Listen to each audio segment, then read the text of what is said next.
먼저 읽고. 네, 네. 알겠습니다.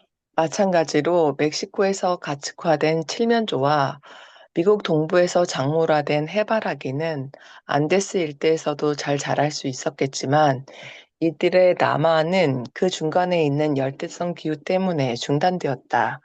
그리고 멕시코의 옥수수, 호박, 누에콩 등은 남북으로 1100km 정도밖에 되지 않는 거리였음에도 불구하고 장물화된 지 수천 년이 지나서야 비로소 미국 서남부에 도착했다. 멕시코의 칠리 고추와 명아주는 선사시대에는 끝내 그곳에 도착하지 못했다. 또한 옥수수는 멕시코에서 작물화된 후에도 수천 년 동안이나 북아메리카 동부로 북상하지 못했다. 그곳의 기온은 멕시코보다 서늘하고 생장 철도 짧기 때문이었다. 그러다가 옥수수가 마침내 미국 동부에 나타난 것은 AD 1에서 200년의 어느 시기였는데 그나마도 매우 비중이 작은 농작물에 지나지 않았다. AD 900년경에 이르러서야 북쪽 지방의 기후에 적응한 내한성 변종들이 개발되었고, 그때부터 비로소 옥수수를 중심으로 한 농업이 시작되어 북아메리카에서 가장 복잡한 아메리카 원주민 사회, 즉 미시시피 문화, 비록 콜럼버스 이후 유럽인들이 들여온 각종 병영군, 병원균 때문에 단명하기는 했지만, 문화를 꽃피울 수 있었다. 비옥한 소승달지대의 농작물들을 유전적으로 연구해 보면 대부분 단 한 차례의 작물화 과정을 거쳤으며 거기서 나온 농작물이 매우 빠르게 전파되어 동일종이나 친척종의 새로운 작물화를 견제했다는 증거가 나온다는 점을 상기하자. 그와 대조적으로 남북 아메리카의 토종 농작물은 널리 전파되었으면서도 중앙아메리카, 남아메리카, 미국 동부에서 각각 독립적으로 작물화된 경우, 즉 여러 개의 친척 종이거나 심지어는 동일 종이지만 유전적으로 서로 뚜렷하게 다른 변종들이 작물화된 경우가 많다. 지역에 따라 가까운 친척종이 서로의 역할을 대신했던 농작물은 기름, 누에콩, 명아주, 칠리고추, 목화, 호박, 담배 등이었다. 그리고 동일 종의 다른 변종들이 서로의 역할을 대신했던 농작물에는 덩쿨 강낭콩, 리마, 리마콩, 형, 음, 학명이 카푸시쿰 아눔, 시넨세인 칠리고추, 쿠쿠루비타, 페포인 호박 등이 있었다. 이렇게 독립적인 작물화가 여러 번 반복된 흔적은 곧 이 농작물들이 남북 아메리카의 남북축을 따라 느리게 확산되었다는 또 하나의 증거일지도 모른다. 이상에서 살펴본 것처럼 남북축이 지배적이어서 확산이 늦어진 사례 중에서도 아프리카와 남북 아메리카는 땅덩어리가 가장 큰 경우다. 그러나 규모는 더 작지만 세계의 다른 지역에서도 남북 방향의 확산이 늦어지는 현상은 중요하게 작용했다. 그러한 사례로 들 수 있는 것은 파키스탄의 인더스강 유역과 인도 남부 사이에서 거북이 걸음으로 농작물 교환이 이루어졌던 일, 남중국의 식량 생산이 말레이 반도에 느릿느릿 전파되었던 일, 그리고 열대 인도네시아와 뉴기니의 식량 생산이 선사시대에는 각각 오늘날의 농경지인 오스트레일리아 서남부와 동남부에 도입되지 못했던 일 등이다. 이 두, 지, 이 두 지역은 현재 오스트레일리아 곱창 지대이지만 적도로부터 3,200km 이상 남쪽으로 치우쳐 있다. 그러므로 이들 지역에서 농경이 시작되기 위해서는 머나먼 유럽에서 유럽의 서늘한 기후와 짧은 생장철이 짧은 생장철에 적응한 농작물을 실은 배가 들어올 때까지 기다려야 했다. 역사의 수레바퀴는 각 대륙의 축을 중심으로 회전했다. 지금까지는 지도만 훑어보아도 금방 확인할 수 있는 위도 문제를 집중적으로 다루었다. 위도는 기후, 성장 조건, 식량 생산 전파의 난이도 등을 결정하는 주된 요소이기 때문이다. 그러나 물론 위도만이 그 같은 결정 요소였던 것은 아니며 어떤 두 지역이 동일한 위도상에서 인접해 있다고 해서 반드시 기후가 똑같지는 않다. 낮의 길이는 똑같을 수밖에 없지만 각 대륙에 따라 정도가 다르기도 하지만 지형적, 생태적 장애물들도 각 지역에서 확산을 방해하는 중요한 걸림돌로 작용했다. 예를 들어 미국 동남부와 서남부는 동일한 위도상에 있지만 두 지역 사이의 농작물 확산은 매우 느리고 선택적이었다. 그것은 두 지역 사이에 끼어 있는 텍사스 및 태평원 남부가 건조하고 농업에 부적합한 땅이었기 때문이었다. 유라시아에서 비슷한 예를 찾는다면 비옥한 초승달 지대의 농작물에 존재했던 동진 한계선을 들 수 있겠다. 이 농작물들은 서쪽으로 대서양까지 그리고 동쪽으로 인더스강 유역까지는 별다른 장애물 없이 신속하게 전파되었다. 그러나 동쪽으로 더 가서 인도에 들어가면 주로 겨울에 비가 내리는 형태에서 여름에 비가 내리는 형태로 기후가 바뀐다. 따라서 인도 동북부의 겐지스 평화 일대에서는 또 다른 농작물과 농경 기술이 필요해지므로 농업의 확산 속도가 훨씬 늦어졌다. 거기서 다른 동쪽으로 더 가면 중국의 온대 지방이 나온다. 토스. 이들 지역도 중앙아시아의 사막지대, 티베르의 고원지대, 히말라야 산맥 등으로 가로막혀 기후가 비슷한 서유라시아 지역들에서 차단되어 있었다. 따라서 중국의 식량 생산도 처음에는 동일한 위도상에 위치한 비옥한 초승달지대의 식량 생산과 무관하게 독립적으로 시작되어 전혀 다른 농작물들을 만들어냈다. 그러나 BC 2000년에서 BC 1000년 경우 중국과 서유라시아 사이에 이 같은 장애물을 부분적으로나마 극복할 수 있게 되면서부터 서아시아의 밀, 보리, 말 등이 중국에 들어오기 시작했다. 마찬가지로 똑같이 3,200km가량 남북으로 떨어져 있더라도 그 거리가 장애물로 작용하는 정도는 각 지역의 조건에 따라 달랐다. 비옥한 초승달 지대의 식량 생산은 그 거리를 초과해 남쪽으로 에티오피아까지 전파되었다. 또 반투족의 식량 생산은 아프리카의 대호수 지방, 아프리카 중동부의 르돌프, 엘버트, 빅토리아, 탕가니카, 나사호 일대에서 날타주로 신속하게 전파되었다. 두 경우 모두 중간에 끼어 있는 지역들이 강한 형태로 유사하고 농역에 접합기 때문이다. 그와 대조적으로 인도네시아 남부에서 오스트레일리아 서남부로 농작물이 확산되는 것은 전혀 불가능했고, 멕시코에서 미국 서남부와 동남부까지는 거리가 훨씬 짧은데도 확산 속도가 느렸다. 이것은 그 중간에 위치한 지역들이 농업에 적합하지 않은 사막이었기 때문이다. 그리고 중남아메리카의 경우 가테말라 이남에는 고도가 높은 고원지대가 없고 멕시코 이남, 특히 파나마는 육지폭이 지극히 좁다. 이건 역시 멕시코와 안덱시의 고지대 사이에는 적도에서도 의도 차에 못지않게 농작물과 가축의 교환을 가로막는 중요한 요소였다. 각 대륙에 따라 달랐던 축의 방향은 식량 생산의 확산뿐 아니라 기타 기술이나 발명품의 확산에도 영향을 미쳤다. BC 3000년경 서남아시아 또는 그 부근에서 발명된 바퀴는 동서로 신속하게 점포되어 불과 수세기 동안 유라시아 많은 지역으로 퍼졌다. 반면 선사시대의 멕시코에서 독립적으로 발명된 바퀴는 안데스까지 남하하지 못했다. 마찬가지로 BC 1500년 이전의 비옥한 초승달지대 서부에서 개발된 알파벳의 원리도 약 1000년 동안 서쪽으로는 카르타고까지, 동쪽으로는 인도 아대류까지 전파되었지만 선사시대의 중앙아메리카에서 꽃을 피웠던 문자 체계들은 그로부터 적어도 2000년 동안은 안데스 일대에 도달하지 못했다. 박교화 문자는 농작물처럼 위도와 낮의 길이에 따라 길이 따위와 직접적 관계는 없었지만 간접적 관계는 있다. 특히 식량 생산 체계와 결과가 매개물로 역할을 했다.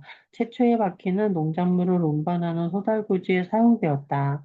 그리고 초기 문자는 엘리트들이 독점했다. 이들은 먹여 살릴 것은 생량을 생산하는 농민 계층이었고, 문자이자 이미 경제적, 사회적으로 복잡해진 식량 생산 사회에서 여러 가지 목적으로 이용되었다. 가령 왕권 선전 물품 영세서 작성, 관료들의 문서 따위 기록 따위, 일반적으로 식량 생산과 관련해 농작물, 가축, 기술 등이 활발하게 교류되는 사회일수록 그 밖의 교환도 활발했다.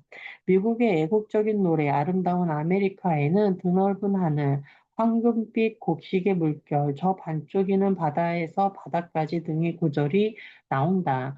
그러나 실제로 이 노래는 지리적 현실을 뒤집은 것이다. 아프리카와 마찬가지로 남북 아메리카에서도 토종 농작물이나 가축의 전파 속도는 비좁은 하늘과 환경적 자연물 때문에 늦어졌다. 토종 곡식의 물결이 북아메리카의 대서양 연안에서 태평양 연안까지, 캐나다에서 파타고니아까지, 또 이집트에서 남아프리카 공화국까지 온통 수놓은 일은 없었다. 밀과 보리의 황금빛 물결이 드넓은 하늘을 가로질러 대서양에서 태평양까지 펼쳐진 곳은 오히려 유라시아였다. 이렇게 유라시아의 농업에 아메리카 원주민이나 사하라 이남 아프리카인의 농업에 비해 더 빠르게 전파된 것은 산부에서 확인할 수 있겠지만 유라시아의 문자, 야금술, 기술, 제국들이 더 신속하게 확산되는데도 일조했다. 물론 이 같은 차이점을 지적한다고 해서 반드시 분포 지역이 넓은 농작물일수록 더 우수하다고, 또는 그 차이점을 보면 유라시아의 초기 농경민들이 훨씬 현명했음을 알 수 있다고 주장하는 것은 아니다. 이 차이점들은 다만 남아메리카나 아프리카 축의 방향과 대조되는 유라시아 축의 방향을 반영할 뿐이다. 역사의 수레바퀴는 이 축들을 중심으로 회전하는 것이다. 한부, 지배하는 문명, 지배받는 문명. 11. 가축의 치명적 대가, 세균이라는 사악한 선물.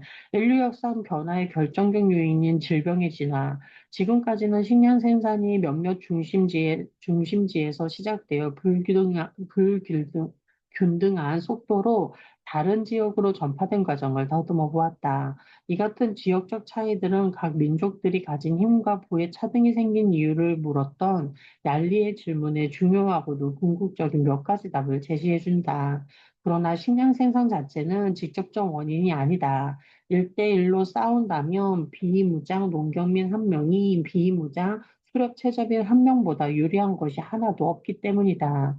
부분적으로 농업의 힘은 식량 생산으로 인구가 훨씬 조밀해졌기 때문에 생겨난다. 비무장 농경민 10명이 비무장 수렵체지민 한 명이 싸운다면 분명히 농경민이 유리하다. 또 농업의 힘은 결코 비무장 상태에서는 생기지 않는다. 농경민은 더 지독한 병원균을 내뿜고 더 나은 무기와 갑옷을 가졌으며 일반적으로 더 강력한 기술을 소유했다.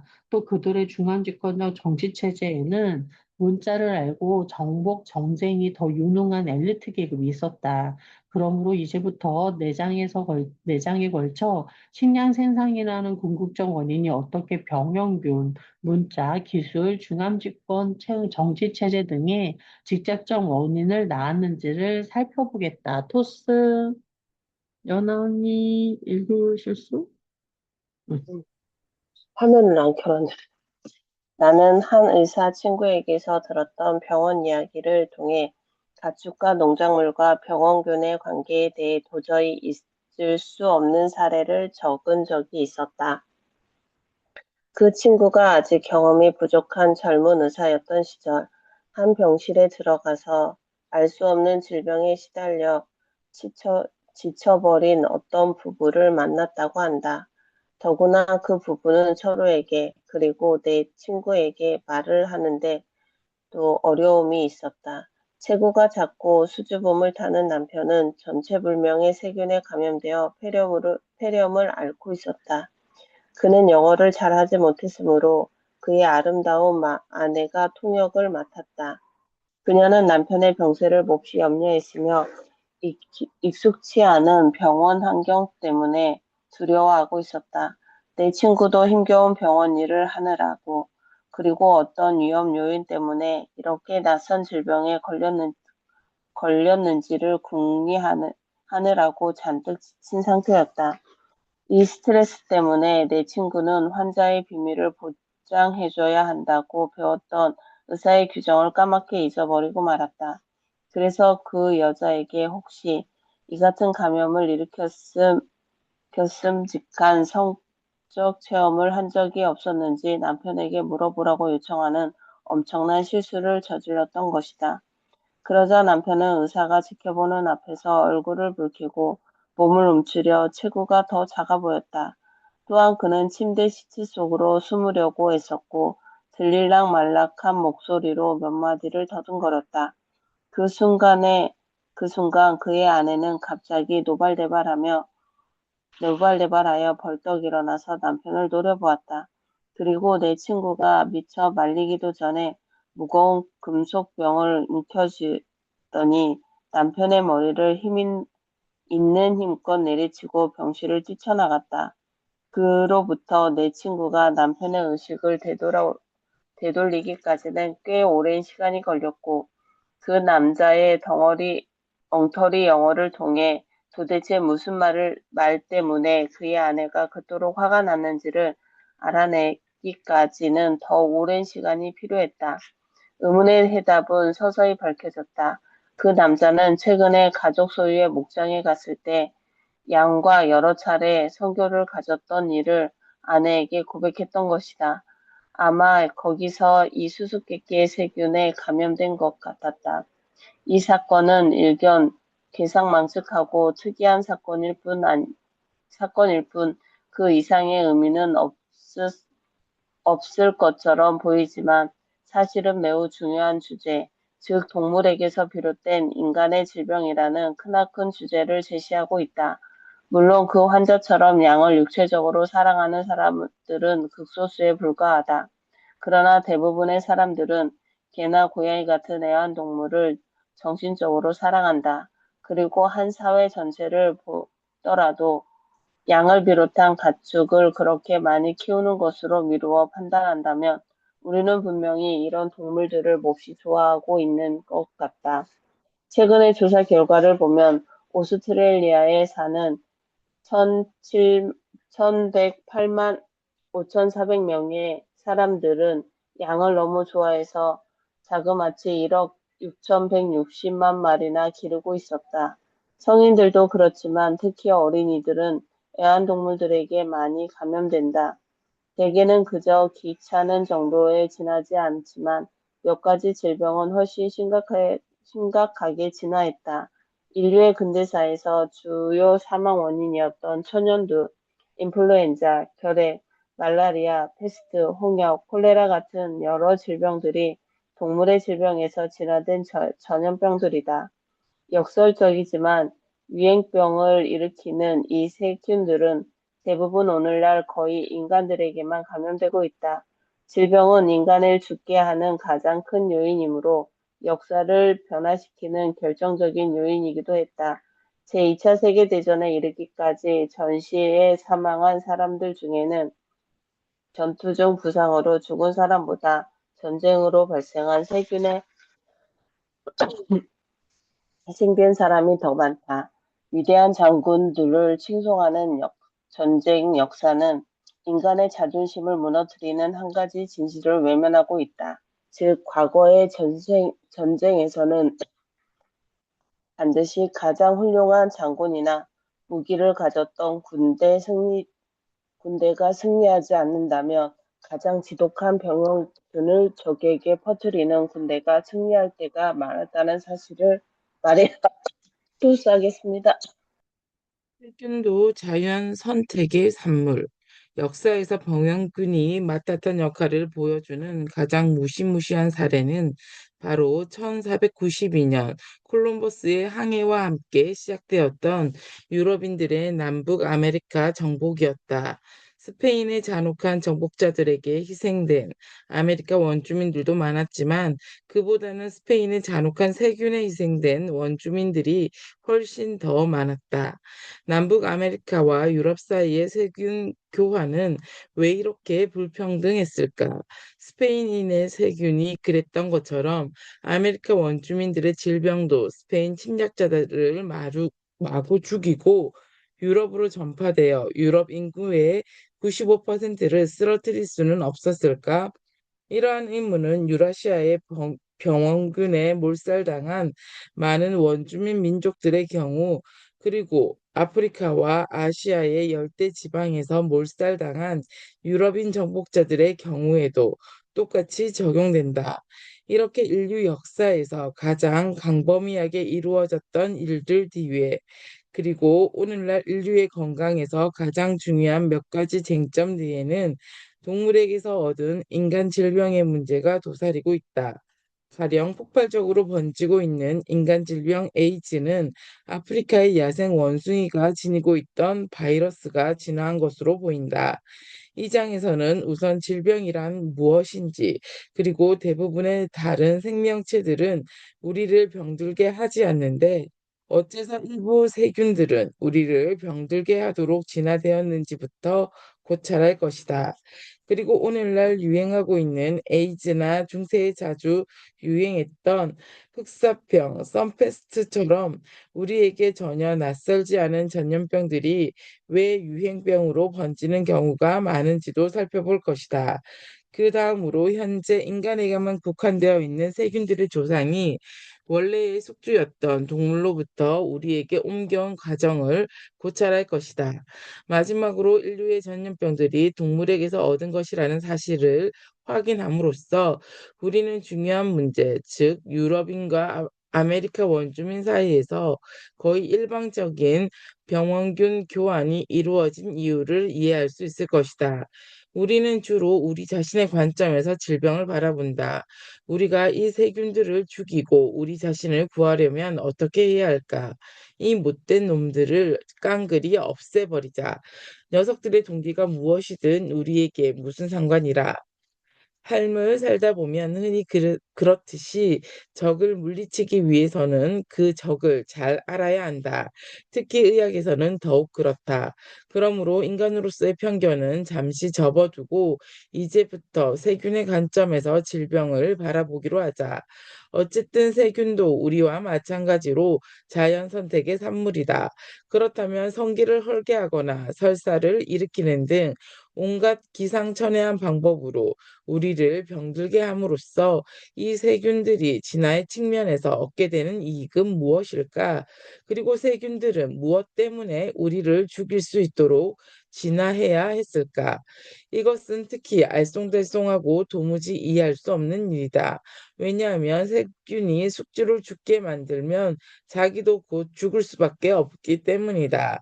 세균도 기본적으로는 다른 생명체와 똑같이 진화한다. 진화의 과정은 가장 효과적으로 새끼를 낳아 그들이 살아가기에 적합한 장소에 전파시킬 수 있는 개체들을 선택한다. 세균을 말할 때 전파라는 용어를 수학적으로 정의한다면 원래의 한자 환자 한 명에 대해 새로 생겨나는 피해자의 수라고 할 수 있을 것이다. 이 숫자는 각각의 피해자가 얼마나 오랫동안 새로운 피해자들을 감염시킬 수 있느냐, 세균이 한 피해자로부터 다음 피해자에게 얼마나 효과적으로 전달되느냐에 달려 있다. 세균들은 한 사람에게서 다른 사람에게로, 특히 또 동물들에게서 사람들에게로 전파되는 방법을 여러 가지로 진화시켜 왔다. 잘 전파되는 세균일수록 더 많은 새끼를 남길 수 있으며 결국 자연 선택에서도 유리해진다. 인간의 질병에서 비롯되는 증상들은 사실상 매우 영리한 세균들이 인간의 몸이나 행동을 세균이 전파되기에 알맞도록 개조시키는 과정이 밖으로 드러난 것일 때가 많다. 병원균이 가장 힘들이지 않고 전파되는 방법은 다음 피해자에게 전해질 때까지 그냥 수동적으로 기다리는 것이다. 이 전략을 사용하는 세균들은 한 숙주가 다음 숙주에게 먹힐 때까지 기다린다. 예를 들어 살모넬라균은 우리가 이미 감염된 달걀이나 육류를 먹음으로써 전염된다. 또한 선모충증을 일으키는 기생충은 돼지로부터 전염되는데 우리가 돼지를 잡아서 제대로 익히지 않고 먹을 때까지 기다린다. 아니스타키스병을 일으키는 기생충은 생선회를 즐기는 일본인이나 미국인들이 생선을 날로 먹었을 때 가끔 감염된다. 이 같은 기생충들은 우리가 먹은 동물에게서 전달되지만 유기니의 고지대에서 웃음병, 코르병이라고도 하는 치명적인 변형 프리온에 의한 뇌신경병을 일으켰던 바이러스는 먹힌 사람에게서 먹은 사람에게로 전해졌다. 즉, 식인풍습을 통해서 전염된 이 병은 고지대의 엄마들이 죽은 크루병 환자를 요리하기 위해 막 잘라낸 머리꼬를 아이들이 만지작거리거나 그 손가락을 빨았을 때 전염되었던 것이다. 어떤 세균들은 원래의 숙주가 죽어서 잡아먹힐 때까지 기다리지 않고 곤충들이 그 숙주를 물고 나서 새로운 숙주에게 날아갈 때 그 곤충의 침 속에 편승하여 옮겨간다. 이렇게 무임승차를 허락해주는 곤충들은 모기, 벼룩, 채채파리 등이며 각각 말라리아, 패스트, 발진, 티푸스 혹은 수면병을 퍼뜨린다. 수동적인 전달 방식 중에서도 가장 치사한 세균들은 여자에게서 태아에게로 전달되어 그 아기가 태어날 때부터 이미 감염되도록 하는 놈들이다. 매독, 풍진, 그리고 오늘날의 에이즈 등을 일으키는 세균들이 그런 수법을 쓰는 병균들로 우주는 본래 정의롭다고 믿는 사람들도 이 윤리학적인 문제로 몹시 고민해야 했다. 다른 세균들은 비유적으로 말하자면 자기들이 직접 팔을 걷어붙이고 나선다. 이들은 전달을 가속화하기 위해 숙주의 신체나 습관을 바꾸어 버린다. 우리의 시각으로 본다면 매독 같은 성병으로 성기가 헐어버린다는 것은 끔찍한 수치일 수밖에 없다. 그러나 세균의 입장에서 보았을 때 그것은 숙주의 도움을 얻어 새로운 숙주의 체강 속으로 옮겨가는 유용한 수단일 뿐이다. 천연두 때문에 생기는 피부 상처도 직간접적인 신체 접촉을 통해 세균을 전파시킨다. 때로는 매우 간접적인 경우도 있다. 가령 미국의 백인들은 호전적인 아메리카 원주민들을 몰살시킬 목적으로 천연주 환자가 쓰던 담요를 선물하기도 했다. 더욱 적극적인 전략을 사용하는 것은 인플루엔자, 보통 감기, 백일해 등의 세균으로 이들은 피해자가 기침으로 재채기를 하도록 유도함으로써 새 숙주들을 향해 구름처럼 뿜어나간다. 콜레라균은 피해자가 심한 설사를 하게 만들고 물속으로 스며들어 새로운 피해자를 찾는다. 또 한국형 출혈열을 일으키는 바이러스는 생지의 오줌을 통해 퍼진다. 숙주의 행동을 개조시키는 세균 중에서도 광견병 바이러스를 따를 만한 것은 없다. 이 세균은 감염된 개의 침 속으로 들어갈 뿐만 아니라 그 개가 발광하여 마구 물게 해서 많은 새로운 피해자들이 생겨난다. 그러나 병용균 자신의 육체적인 노력 면에서 본다면 아무래도 1등상은 12주 장충이나 주혈흡충 따위의 기생충들에게 돌아갈 것이다. 이 녀석 이 녀석들의 유충은 피해자의 똥에 섞여 배설되었거나 물이나 흙으로부터 새로운 숙주의 피부 속에 능동적으로 파고든다. 이상과 같이 우리의 관점에서 본다면 성기가 헐거나 설사, 기침을 하는 것은 질병의 증상이다. 그러나 병원균의 관점에서 본다면 병원균을 퍼뜨리기 위한 영리한 진화적 전략이다. 그렇기 때문에 우리를 병들게 하는 것이 병원균에게는 이익이 되는 일이다. 그러나 분명히 자멸하는 짓인데도 병원균이 자기 숙주를 죽이는 전략까지 진화시키는 것은 무엇 때문일까? 병원균의 입장에서 보았을 때 그것은 세균을 효과적으로 퍼뜨리기 위해 숙주에게 일으킨 여러 증상들의 뜻하지 않은 부작용일 뿐이다. 그렇다고 우리에게 위로가 완료가 되지는 않지만 가령 콜레라를 제대로 치료하지 않는다면 환자는 하루에 몇 리터씩 설사를 쏟아내다가 결국엔 죽고 만다. 그러나 적어도 한동안, 즉 환자가 살아있는 동안에는 다음 피해자들이 사용할 물속으로 콜레라균이 대량 유포된다는 이익이 있다. 그리하여 각각의 피해자가 한 명 이상의 새로운 피해자를 감염시킨다면 첫 번째 숙주가 재수없게 죽더라도 콜레라균은 무사히 전파될 수 있는 것이다. 여기까지 하겠습니다.